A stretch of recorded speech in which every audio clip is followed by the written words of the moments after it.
तो कक्षा 12 के हिंदी विषय में स्वागत है आप सभी लोगों का। आज पढ़ेंगे रामधारी सिंह दिनकर जी द्वारा रचित पुरुरवा नामक अध्याय। देखिए, इसमें उर्वशी नामक काव्य के तीसरे अंक से उद्धत पुरुरवा के कथन में इस सत्य पर आश्चर्य प्रकट किया गया है कि जो मेधावी, परम प्रतापी एवं प्रचंड शक्तिशाली पुरुष कठोर से कठोर आघात को सहज ही सह लेता है, आघात माने चोट, वह नारी के सौंदर्य एवं प्रेम के आगे आत्मसमर्पण क्यों कर देता है। सहज आकर्षक छवि और प्रणय की अनुभूति पुरुष की दुर्दांतता को पिघलाकर कैसे रस की धार में परिवर्तित कर देती है। देखिए, कौन है अंकुश इसे मैं भी नहीं पहचानता हूं, पर सरोवर के किनारे कंठ में जो जल रही है। दिनकर जी कहते हैं कि पुरुरवा कहता है कि वह कौन सा अंकुश है जो हृदय में चुभ रहा है। वह कौन सा अंकुश है जो हृदय में चुभ रहा है, लेकिन मैं उसे पहचान नहीं पा रहा हूं। लेकिन मैं उसे पहचान नहीं पा रहा हूं। पर सरोवर के किनारे कंठ में जो जल रही है, परंतु तालाब के किनारे मीठी प्यास बनकर मेरे गले में जल रही है। परंतु तालाब के किनारे मीठी प्यास बनकर मेरे गले में जल रही है। उस त्रसा उस वेदना को जानता हूं, सिंधु सा उद्दाम अपरंपार मेरा बल कहाँ है। मैं उस प्यास की असीम व्यथा को अच्छी तरह पहचानता हूं। मैं उस प्यास की असीम व्यथा को अच्छी तरह पहचानता हूं। सिंधु सा उद्दाम अपरंपार मेरा बल कहाँ है। समुद्र के समान उमड़ने वाला मेरा, समुद्र के समान उमड़ने वाला मेरा असीम बल, वह मेरी शक्ति कहाँ है। पुरुरवा कहता है कि समुद्र के समान उमड़ने वाला मेरा असीम बल, मेरी शक्ति कहाँ है।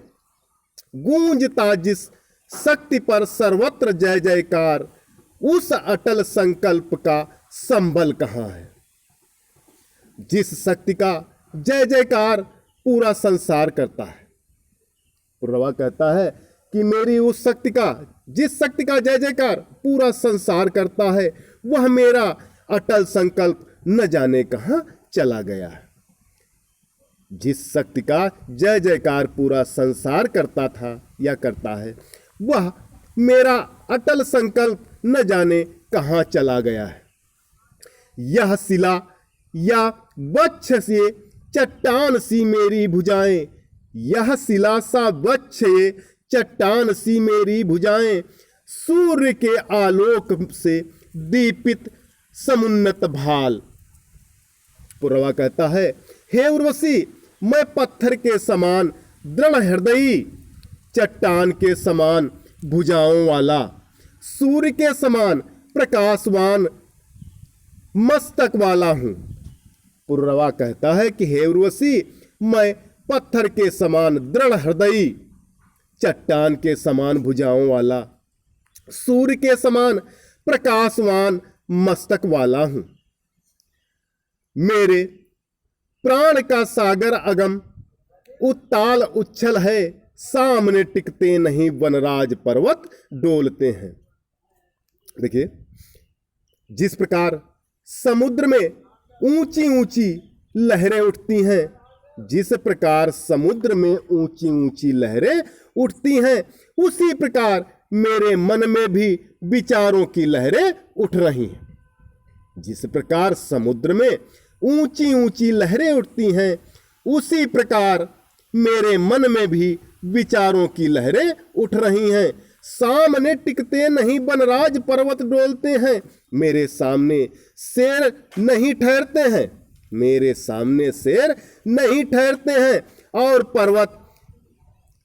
पर्वत भी कांप जाते हैं, और पर्वत भी कांप जाते हैं।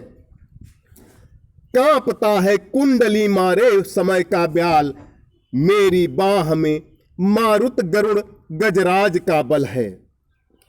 पुरवा आगे कहता है कि मेरे सामने समय भी सांप के समान कुंडली मार लेता है। पुरवा कहता है कि मेरे सामने समय भी सांप के समान कुंडली मार लेते हैं। मेरी बाहें में मारुत गरुड़ गजराज का बल है, मेरी भुजाओं में वायु गरुड़ तथा हाथी का बल है, मेरी भुजाओं में वायु गरुड़ तथा हाथी का बल है। मर्त्य मानव की विजय का तूर्य हूं मैं, उर्वशी अपने समय का सूर्य हूं मैं। आगे पुरवा कहता है कि इस मृत्युलोक के मानवों में मैं साक्षात विजय का शंखनाद हूं। इस मृत्युलोक के मानवों में मैं साक्षात विजय का शंखनाद हूं। उर्वशी अपने समय का सूर्य हूं मैं। हे उर्वशी, मैं अपने समय का सूर्य हूं। हे उर्वशी, मैं अपने समय का सूर्य हूं। अंधतम के भाल पर पावक जलाता हूं, अंधतम के भाल पर पावक जलाता हूं, बादलों के शीश पर इस चंदन चलाता हूं।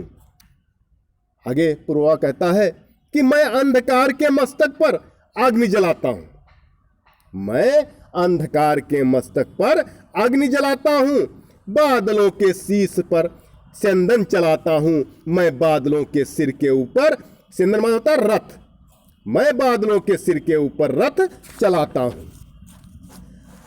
पर न जाने बात क्या है, इंद्र का आयुध पुरुष तो जो झेल सकता है।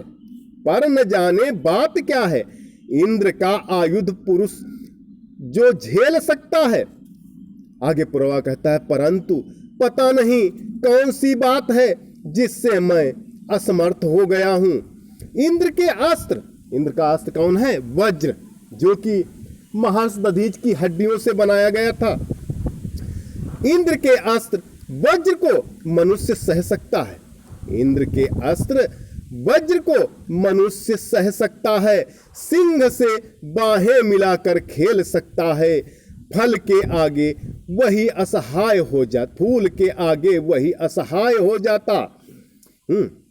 पुरवा आगे कहता है सिंह से बाहें मिलाकर खेल सकता है और शेर के साथ भी हाथ मिलाकर खेल सकता है, फूल के आगे वही असहाय हो जाता।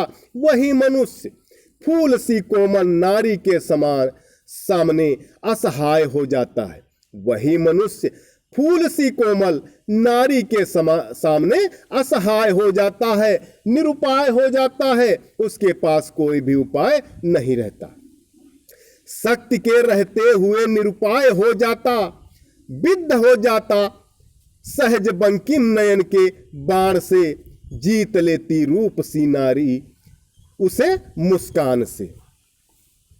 आगे देखिए, और शक्ति होते हुए भी, और शक्ति होते हुए भी वह निरुपाय, शक्ति होते हुए भी निरुपाय नहीं रह जाता, शक्ति होते हुए वह निरुपाय हो जाता है, विद्ध हो जाता, सहज बंकिम नयन के बाण से जीत लेती रूप सी नारी उसे मुस्कान से।